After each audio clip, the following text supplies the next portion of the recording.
ಲೋಕಾಯುಕ್ತ ಅಧಿಕಾರಿಗಳು ತಮ್ಮ ವಿರುದ್ಧ ಪ್ರಾಸಿಕ್ಯೂಷನ್ ಕೇಳಿರೋದು ಬ್ಲಾಕ್ ಮೇಲ್ ಅಂತನಾ ಏನು? ಯಾರು? ಇನ್ನೇನು ಮತ್ತೆ ಯಾತಿಗ್ ಬೇಕು ಇದಕ್ಕೆ ಸ್ಯಾಂಕ್ಷನ್ ಗವರ್ನರ್ದು ಕೋರ್ಟ್ ಅಲ್ಲಿದೆ, ಸುಪ್ರೀಂ ಕೋರ್ಟ್ ಅಲ್ಲಿ. ಸುಪ್ರೀಂ ಕೋರ್ಟ್ ಏನ್ ಹೇಳವ್ರೆ? ಹೇಳಿರೋದೇನು ಸುಪ್ರೀಂ ಕೋರ್ಟ್?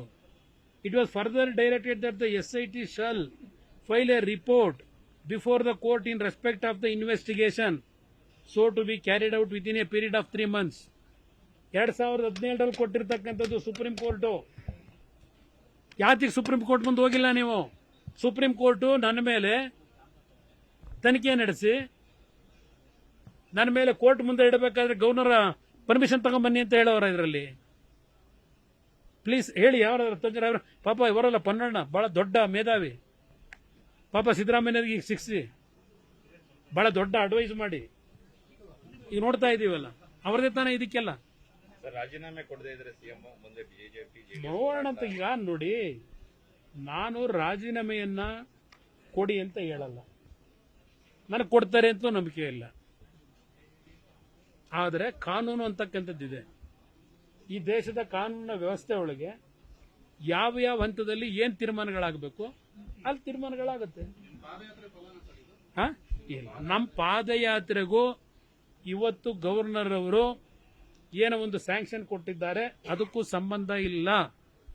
ಪಾದಯಾತ್ರೆ ರಾಜಕೀಯವಾಗಿ ಇವತ್ತು ಜನತೆಗೆ ಸಂದೇಶ ಏನು ಕೊಡಬೇಕು, ಈ ಸರ್ಕಾರ ನಡೀತಿರ್ತಕ್ಕಂಥ ಮಾರ್ಗ ಅದರ ಸಂದೇಶ ಕೊಡ್ಲಿಕ್ಕೆ ಪಾದಯಾತ್ರೆ.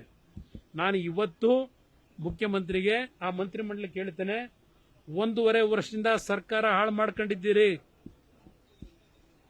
ಅಭಿವೃದ್ಧಿ ಅಂತಕ್ಕಂಥದ್ದು ಸತ್ತೋಗಿದೆ.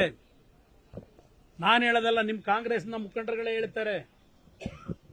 ಇವತ್ತು ಬರೀ ಈ ವಿಷಯಗಳನ್ನ ನಿಮ್ಮ ಮಂತ್ರಿಮಂಡಲ ಇದಕ್ಕೆ ನೀವು ಗಮನ ಕೊಟ್ಕೊಂಡು ಒಬ್ಬ ವ್ಯಕ್ತಿಯನ್ನ ಇವತ್ತು ನೀವು ರಕ್ಷಣೆ ಪಡ್ಕೊಳ್ಳೋಕ್ಕೋಸ್ಕರವಾಗಿ ಉಳಿಸ್ಕೊಳ್ಳಿಕ್ಕೆ ರಾಜ್ಯವನ್ನ ಹಾಳು ಮಾಡಬೇಡಿ. ನನಗೇನು ಯಾರ ಮೇಲೆ ಅಸೂಯೆ ಇಲ್ಲ, ಯಾರು ಪರ್ಮನೆಂಟ್ ಅಲ್ಲ.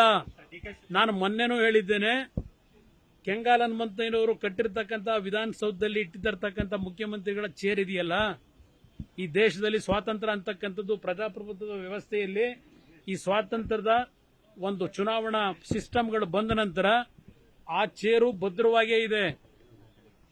ಆದ್ರೆ ಚೇರ್ ಮೇಲೆ ಕೂಡ ಭದ್ರವಾಗಿರಕ್ಕಾಗಲ್ಲ ದಾರಿ ತಪ್ಪಿದ್ರೆ. ಅದು ಇವತ್ತು ನಾವು ಕಾಣ್ತಾ ಇದ್ದೇವೆ. ಇಲ್ಲಿ ಜಾತಿ ಹೆಸರಿನಲ್ಲಿ ರಕ್ಷಣೆ ಪಡ್ಕೊಂಡು ಈ ತರ ಕೀಳುಮಟ್ಟದ ರಾಜಕೀಯ ಎಷ್ಟು ದಿವಸ ನಡೆಸ್ತೀರಿ? ದೇವೇಗೌಡರ ಮೇಲೆ ಏನೇನು ನಡೆಸಿದ್ರಿ? ಸಿಬಿಐ ಅದೇ ಅದು ನಿಮ್ಮ ಲೋಕಾಯುಕ್ತ ಎನ್ಕ್ವೈರಿ, COD ಎನ್ಕ್ವೈರಿ ಎಲ್ಲೆಲ್ಲಿ ಕರ್ಸ್ಕೊಂಡಿದ್ರಿ ದೇವೇಗೌಡರನ್ನ? ಇವತ್ತು ಮಾಜಿ ಪ್ರಧಾನಮಂತ್ರಿನ ಯಾವುದೋ ಒಂದು ಚಾನಲ್ನಲ್ಲಿ 420 ಅಂತ ಹೇಳಿ ಈ ಪರಿಸ್ಥಿತಿಗೆ ಈ ರಾಜ್ಯದಲ್ಲಿ ಏನು ಚಾನಲ್ ಅನ್ನ ಇದು ನಿಮಗೆ ಪತ್ರಿಕಾ ಸ್ವಾತಂತ್ರ್ಯ ಯಾತಕ್ಕೆ ಕೊಟ್ಟಿದ್ದಾರೆ? ನಿಮಗೆ ಏನಿದೆ ಡಾಕ್ಯುಮೆಂಟ್ ನಿಮ್ಮ ಹತ್ರ 420 ಅಂತ ಹೇಳಲಿಕ್ಕೆ? ಇದಕ್ಕೆ ನೀವೆಲ್ಲ ಎನ್ಕರೇಜ್ ಮಾಡ್ತೀರಾ? ಇದನ್ನ ನೋಡ್ಕೊಂಡು ಸುಮ್ಮನೆ ಇರ್ತೀರಾ? ನನಗೇನು ನಷ್ಟ ಇಲ್ಲ, ದೇವೇಗೌಡರಿಗೇನು ನಷ್ಟ ಇಲ್ಲ. ಆದ್ರೆ ವ್ಯವಸ್ಥೆಯನ್ನ ಎಲ್ಲಿಗೆ ತೆಗೆದುಕೊಂಡು ಹೋಗ್ತಾ ಇದ್ದೀರಿ?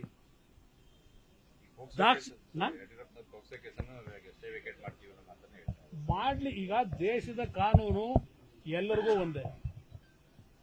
ನಾನು ಅವತ್ತೂ ಹೇಳಿದ್ದೇನೆ, ಈ ದೇಶದ ಕಾನೂನಿನಲ್ಲಿ ಎಲ್ಲರೂ ತಲೆಬಾಗಬೇಕು.